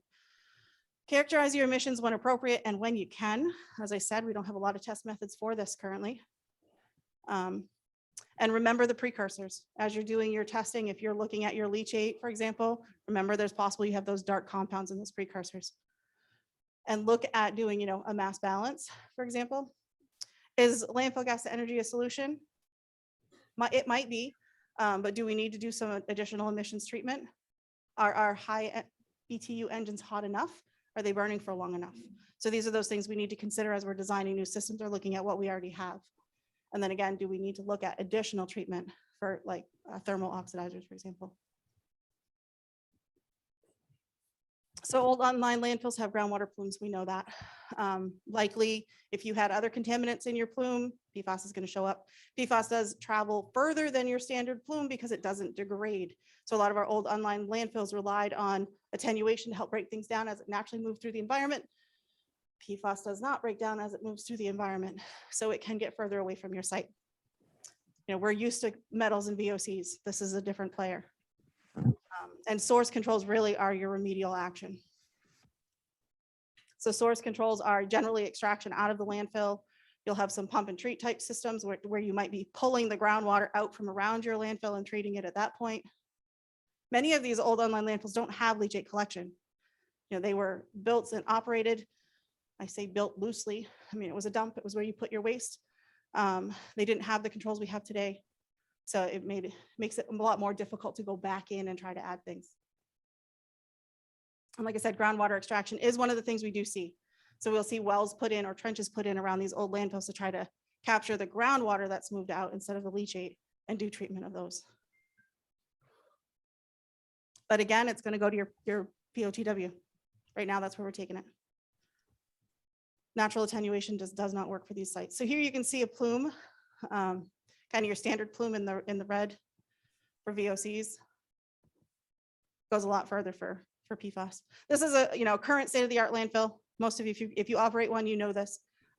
Liner system, sometimes double liner system, which just means you have leak detection below your primary liner system.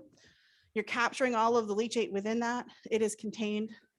So you have a very low risk to release from these landfills. So you're looking literally at the leachate that you're taking out for treatment. It's widespread and it's regulated at low levels. There are other PFAS sources potentially, and sampling requires special procedures. You can't just go out and take a bucket and sample for PFAS. It's in everything, right?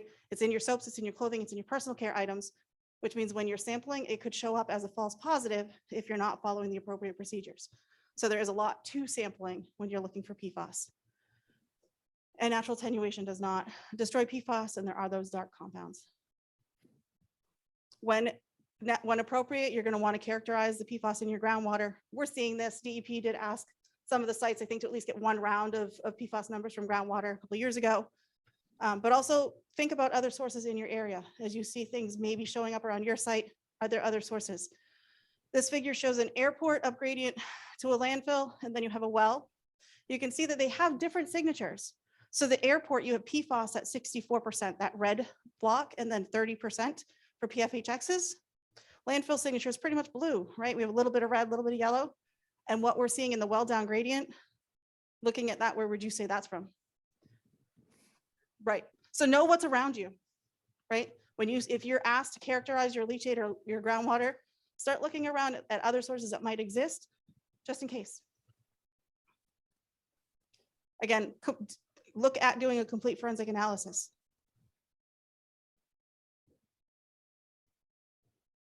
So characterize your groundwater, remember your precursors.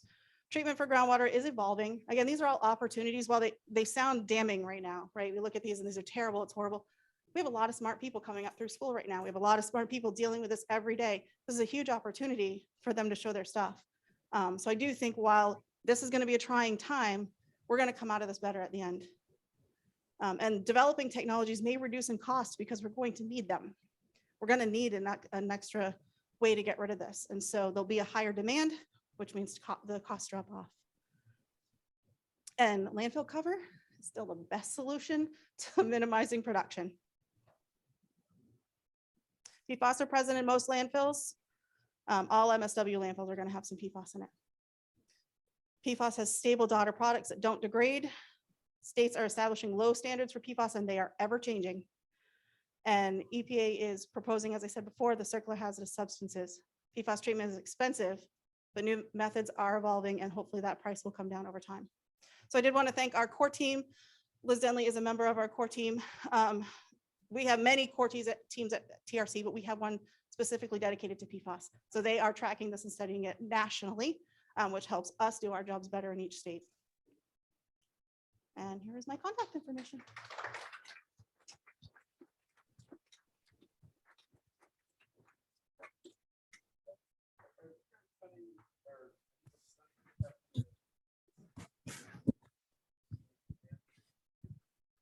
We haven't done any testing in Maine at C&D landfills, and I would have to ask around. I mean, as you know, our C&D landfills in Maine are kind of at a disadvantage because they don't have leachate collection, so it becomes a lot more difficult to do testing.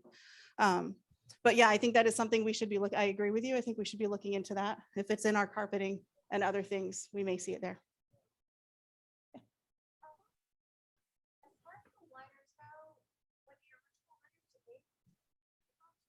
So not that we know of, it's HDPE liners for most of these, PVC liners for most of these. So no, I mean, those, they have their own chemistry, right? So no, we don't see those. A lot of the early liners, when they first started putting liners in, it was a soil only. So you had a couple feet of clay that you were dealing with. So no, in that case, you wouldn't see it at all.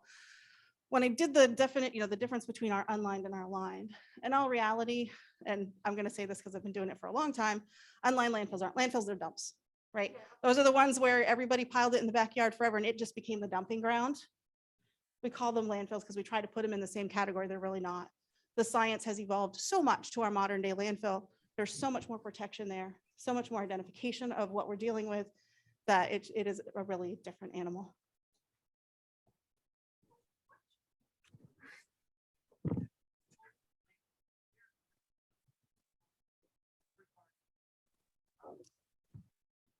Oh, so that's, I mean, most of you may or may not be looking at do you still have to do sampling around your landfill?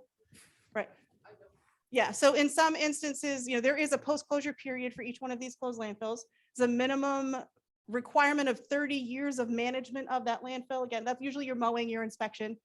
And in some instances, you put in groundwater monitoring wells, either just before closure or at closure, and you were submitting data to the department for review that had a list of chemicals you were looking for.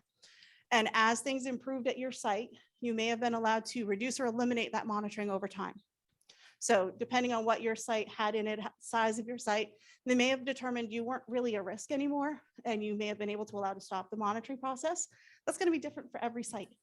So, honestly, until things come out of the department that provide us guidance on what we're looking for, take a look at where your landfill is, look at your risks. Do you have people on wells around you? Or is pretty much everybody on public water?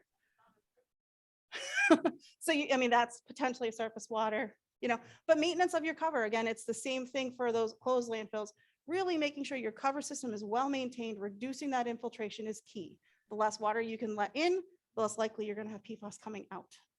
So, but be on hold on that. I don't, if you're not monitoring for things around your landfill, you may not be asked to monitor for things around your landfill, but no, it is a potential source down the road. There is a possibility that that don't have monitoring wells, that part may want to And that's, as Lou said, sampling in residences around closed landfills may be required for PFAS. It's been required for lots of things for many years. If you weren't asked to put in monitoring wells around your landfill, they may say, well, can you once a year and go test this residence? They have a well that's not too far, make sure it doesn't show up. So that could be a case as well for some of these sites. If you haven't done that, you may have been required to do some residential sampling, or you may be asked to do some. Again, you're looking at the risk and who might be downstream of your facility. Yeah.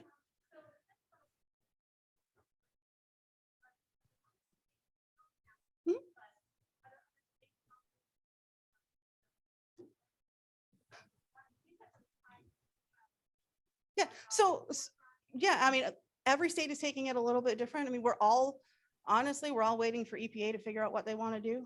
And most states are saying we're not waiting. We're going to make some standards.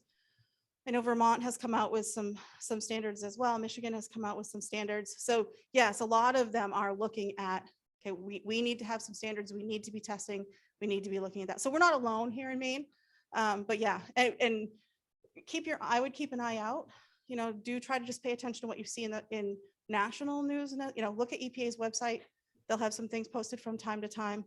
And I know the state agencies are talking as well. I mean, they're not operating in a vacuum. So I know that they are reaching out to their cohorts in other states to try to figure out what are you learning? Because we're all trying to do the same research at the same time. It's definitely worth the money to call somebody instead of necessarily taking all your testing. So. New York State, a lot of the stuff we were looking at early on coming out of New York State, they were doing a lot.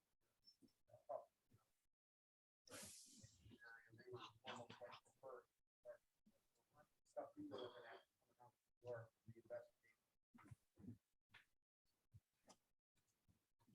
Or did you want to do? I don't. Sure.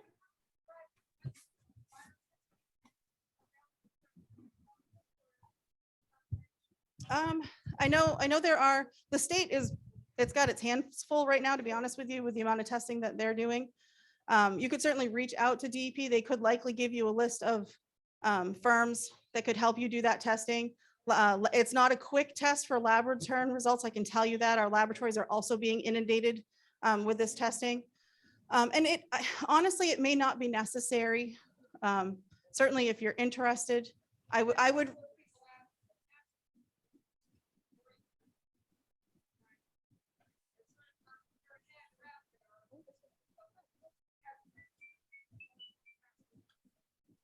Sure.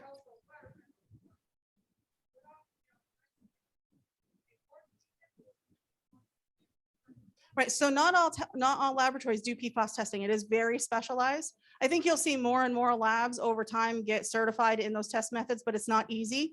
And so, yeah, there is a backlog of those labs that do that testing. And like I said, to perform the testing, the sampling procedure it's a little involved. Once you understand it, it's not crazy, but there are a lot of precautions you want to take to make sure you don't have false positives or introduce additional chemicals into that sample. Sure. Yeah, it's not a cheap test. Yeah. So, thank you guys. Yes, we're good. Thank you so much. We are so grateful for your sponsorship and for your presentation. And again, if you have any other questions, I'm sure they'd be happy to have you come to their booth and answer any other questions that you have. So next, we'll turn the time over to Megan, Maine DEP. Thank you. This will be a much less technical presentation. Just going to talk about our waste hierarchies that we have here in Maine and some of the policies and programs that are guided by these, and point out some different waste streams that we have an opportunity to potentially move up the hierarchy here. Oh, okay, so it doesn't work. That's okay. So this is our solid waste management hierarchy, and we've had this in statute since 1989. You probably saw it this morning on Suzanne's presentation.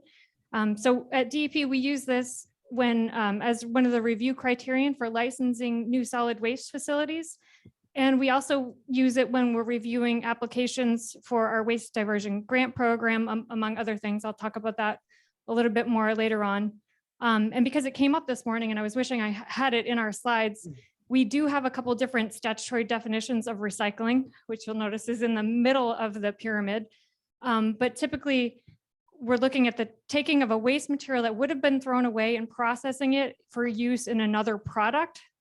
So there's a lot of different things that could look like, but think about a metal can that gets ground up and made into another metal can. That's kind of the typical scenario that we're talking about there. But you can see that we prioritize source reduction and reuse over sustainable management of materials. So even if you're keeping it out of the landfill, not having to use it or manage it as a waste product is the ideal scenario. And that's because every product that we use or food that we buy, there's a lot of resources that go into making the things that we use and throw away. So like a t-shirt, for example, it's not just the t-shirt, there's all the water that went into growing the cotton and the dyes and the processing, the labor and the packaging. So there's a lot that goes into our stuff. So that's why we want to prioritize those things that are higher up the hierarchy. And recycling, well, it does have obviously a lot of environmental benefits and a lot of economic benefits, jobs creation. It's still an energy intensive industrial process. So that's why we prioritize reduce of making new things over recycling of things in the hierarchy.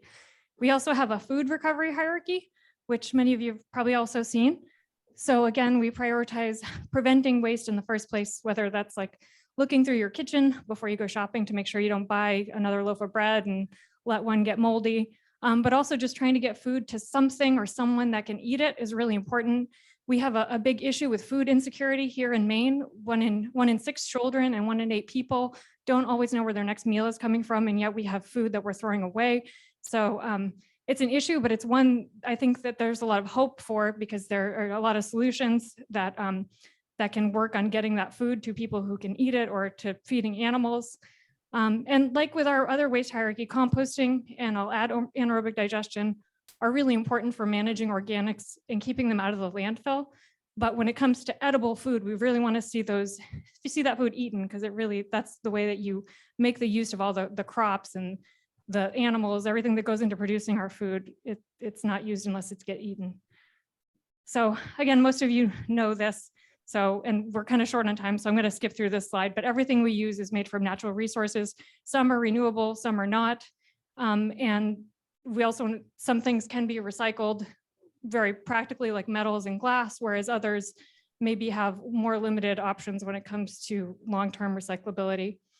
And again, reiterating the benefits of recycling, but for the sake of time, I'm going to skip over that one.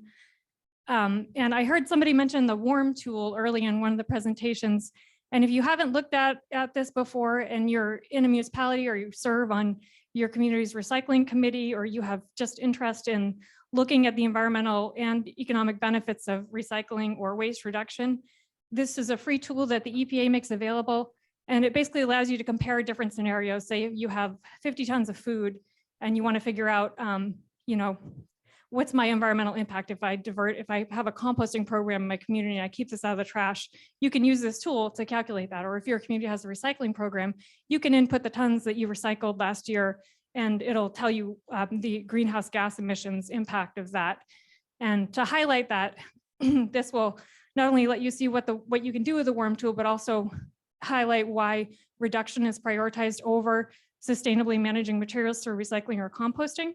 So this is, I won't get into the WARM tool too much because it's really complicated to explain, but essentially you're looking at, if you have 50 tons of food waste on one side and 50 tons of kind of typical household waste, so that's paper, plastics, portable electronic devices, just tons of different materials that households typically produce.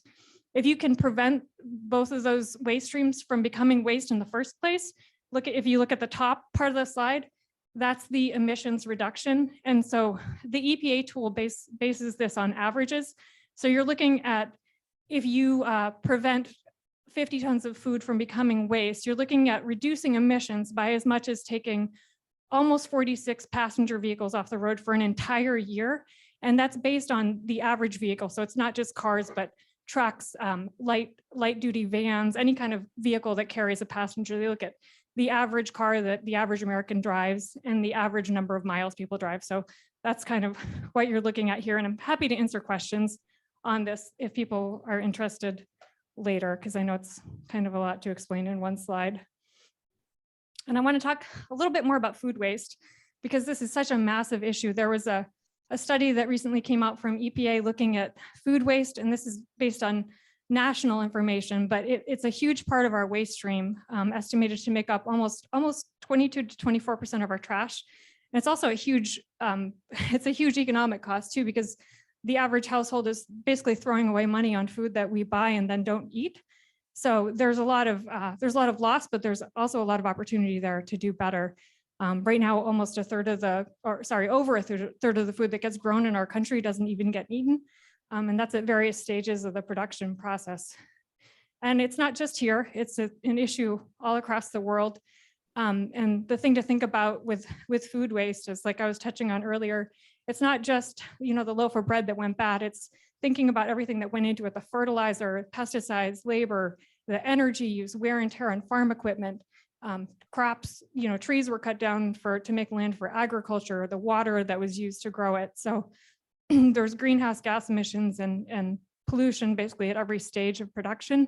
So it's really important that we make the most of our food and, eat it and do what was meant to happen with it. So one study that was out recently estimated the total cost of food waste globally at $2.6 trillion. So that's a huge amount of money that we're throwing away. And if it were a country, it would be the number 3 emitter of greenhouse gases after the US and China. So more emissions than any other country except for the US and China every year. And I'm not going to spend a lot of time on this, but essentially there are also different foods that have a higher impact. So it's really important to conserve and make sure that you don't waste those foods that do have a more impactful to grow, whether it's in terms of the land use or the water or the emissions that are produced. There are some things that are have a much bigger impact.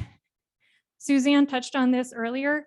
We put out a materials management plan at DEP and update that every 5 years. And the report has to be based on our waste hierarchy, and we'll look at progress toward our statewide recycling and waste diversion goals. And it says recycling, but we actually have a goal to recycle and or compost 50% of our municipal solid waste every year. So we're just looking at keeping that municipal solid waste out of the trash, out of the landfill. And the next plan will be out in 2024, and it will have guidance and direction for municipalities, as well as kind of looking at statewide opportunities for implementing and improving waste management and recycling. And we'll also look at kind of the overall layout in the state, what's happening, if there are new waste streams that need to be dealt with, or new technologies out there for helping to improve processing. So all of that will be factored into our next report. Do I have until 2:05? Okay. Our last plan was out in 2019. And this is just a quick snapshot of things that we were successfully able to implement and are still working on. A lot of this was able to be done through our waste diversion grant program, so supporting local initiatives to reduce wasted food. And that's both through technical assistance and through prioritizing those projects in our grant funds. And we've also specified that reuse and repair are eligible within that same competitive waste diversion grant program. And we've been able to fund some really great projects overall, and that's an ongoing thing. So keep an eye out for your community or organization. It's open to both public and private entities. And we've also been working on creating resources for communities or other organizations to look at ways to divert waste, like starting a tool or equipment lending library or repair cafe, or setting up a share table at the school or a swap shop at the transfer station. There's a lot of things that communities can do that can help reduce waste. So this is, again, a snapshot of our waste diversion grant program. There are a couple things in statute that are prioritized, so when we receive applications from municipal or regional organizations, those are prioritized in statute, as is increasing the removal of organic materials from our municipal waste stream. We also look at some other factors, like if it's happening in an underserved area of the state. So obviously, if there's an urban area of the state, say where there's 5 companies that are already collecting organics or something. So we want to look at and hopefully see projects coming in from places that don't have a similar activity targeting a similar waste stream, so we can have more impact through the projects that are funded. Looking at things that are higher up the hierarchies, like I mentioned, if there's food donation or gleaning, anything that's going to be keeping waste from having to be managed in the first place is prioritized, as well as education and outreach. If you can calculate or factor the amount of greenhouse gas emissions that will be reduced through the project, that's a great thing to see on an application. Or if it's going to address a new need or recover a new kind of material that's not currently being diverted through the program. Those are all things we like to see. Diverting food scraps for disposal is a huge priority. Mark King is here, and he is our expert for composting and able to go out and provide information. So just a few things that communities can do. It could be a gleaning and a share table. Like I know we have a gleaning organization near where I live, and they set up a free table right in the park outside the library on Saturdays, and people can come and get food for free. It's a great program, and it keeps that food from going to waste.